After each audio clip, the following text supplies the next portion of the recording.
Saygıdeğer arkadaşlarım, bundan 53 yıl önce 6 Mayıs 1972'de denizleri yani Deniz'i, Yusuf'u ve Hüseyin'i 12 Mart faşist diktatörlüğünün cellatları idam ettiler. Deniz'de ve Cihan Alptekin'le devamlı birlikteydik. Hemen her gün görüşürdük. İstanbul Üniversitesi öğrencileriydik hepimiz. Öğle yemeklerini merkez binanın yani hukuk fakültesinin hemen yanı başındaki Turan Emeksiz lokantasında yerdik. Beraber kuyruğa girerdik, yemeklerimizi yerdik. Yemek sonrası merkez binanın bahçesinde bulunan içi kum dolu havuzun kenarına oturur, sohbetler eder, günlük konuları tartışırdık arkadaşlar. Ve devrimci eylemlerde yan yana kavga eder, sloganlar atardık. Hep bir ağızdan. Mahir Ankara siyasalın öğrencisi olduğu için ancak birkaç kez görüşebildik Mahir'le. Deniz dost canlısı, nüktedan, şakacı, arkadaşlarıyla sohbet etmeyi, şakalar yapmayı ve hatta onlarla güreş tutmayı severdi.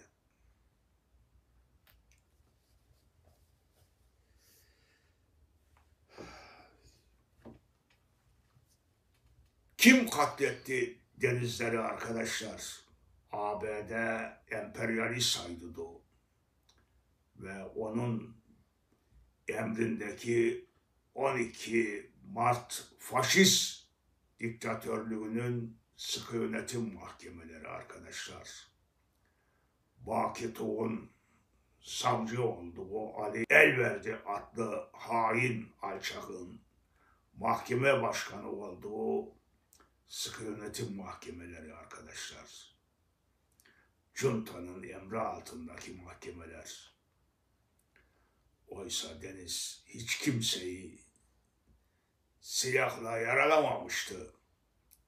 Hiç kimseye kötülük etmemişti. İçtenlikli,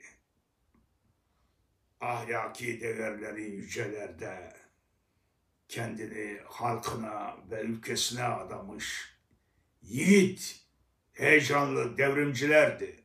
Ne diyordu Deniz? Bizim baş düşmanımız ABD emperyalizmi ve onun Türkiye'deki hain işbirlikçileridir diyordu. Biz ülkemizin tam bağımsızlığından ve halkımızın mutluluğundan başka bir şey istemedik diyordu arkadaşlar. Mahirler de aynı şeyleri talep ediyordu. Vietnam'da yüz binlerce cana kıymış siyah ajanı, özel operasyonların şefi, uzmanı Robert Comer adlı alçak, Türkiye'ye Amerikan büyükelçisi olarak atanmıştı arkadaşlar. Denizler onun İstanbul havaalanına geldiğini öğrenir öğrenmez erkenden gidip o alçağı daha havaalanına indiği anda protesto etmişlerdi. Yankee go home, hoşt Amerika, puşt Amerika diye. Bunun ardından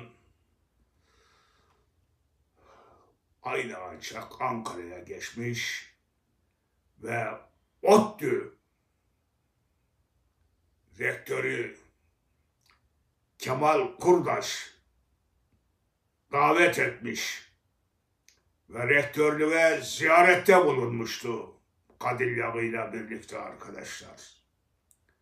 İşte o alçağın gelişini de ODTÜ öğrencisi olan zamanın devrimci gençlerin liderleri Yusuf Aslan, Hüseyin İnan, Sinan Cemgil başta olmak üzere bütün devrimci gençler protesto etmişler ve hainin arabasını ters çevirerek yakmışlardı arkadaşlar. İşte bu denli ABD emperyalizmine düşmandı. Aynen bizim gibi bu yoldaşlarımız da. Ve Deniz'in yoldaşları Sinan Cemgil ve arkadaşları Kürecik radar üssünü basmak için harekete geçtiklerinde göl başında o bölgenin hain bir muhtarı tarafından ihbar edilmişler jandarmaya ve asker ve jandarma kuşatmaya alarak infaz etmişti arkadaşlar. Orada 3 devrimci Sinan Cemgil ile birlikte. Mahirlerse ordu Ünye'deki radar üssünü, NATO'ya ait radar üssünü basmışlar. 3 İngiliz teknisyeni esir almışlar ve Tokat'ın Niksar ilçesindeki Kızıldere köyüne gelmişlerdi arkadaşlar. İşte orada muhtarın evinde kuşatmaya alındılar ve 10 arkadaşlarıyla birlikte yine kontrgerillanın yani ABD emrindeki Süper NATO'nun, Gladio'nun ve kontrgerillanın gözetiminde ve onların Türkiye'deki yerli hain ajanlarının komutası altında infaz edildiler orada arkadaşlar. Yani bu yoldaşlarımızı katlettiren ABD emperyalist ayrılıdır. Ve o hainin emrini, buyruğunu uygulayan da içerideki yerli işbirlikçi hainlerdir arkadaşlar. Biz bu konudaki değerlendirmelerimizi ayrıntılıca yaptık arkadaşlar. İşte 2008 yılında Küba Büyükelçisi Ernesto Gómez Abascal, Venezuela Büyükelçisi Raúl Betancourt Silant ile birlikte Ankara'da yaptığımız bir konferansta bu konuya ayrıntılıca girmiştik arkadaşlar. Ne demişiz? Kitabımızın adına o konferansı kitaplaştırdık ya.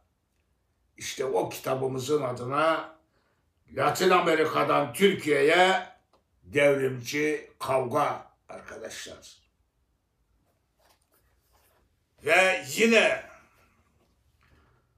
partimizin 2013 yılındaki 2. kongresinde yaptığımız konuşmada aynı konuya girmişiz ve ayrıntılı bir değerlendirme daha yapmışız arkadaşlar. Burada da o değerlendirmeyi kitaplaştıran yoldaşlarımız hangi adı koymuşlar kitaba? Heba edilen devrim yüklü yıllar. Demek ki arkadaşlar Denizler ve biz son derece doğru tespit etmişiz düşmanı. ABD emperyalist haydudu Ç'nin deyişiyle insan soyunun baş düşmanı, onun müttefiki olan Avrupa Birliği emperyalist haydutları ve onların ülkemizdeki yerde işbirlikçi hain ajanları arkadaşlar. Siyasiler ve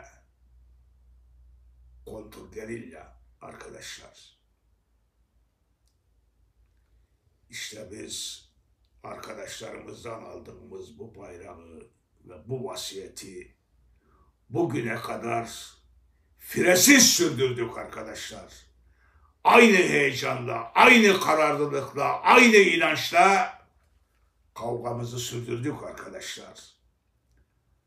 Yoksa o inançtan, o teoriden vazgeçmek bu yoldaşlarımıza ve daha kaybettiğimiz 3000'i aşkın devrim şehidimize ihanet olurdu arkadaşlar. Onların yüzüne bakamazdık.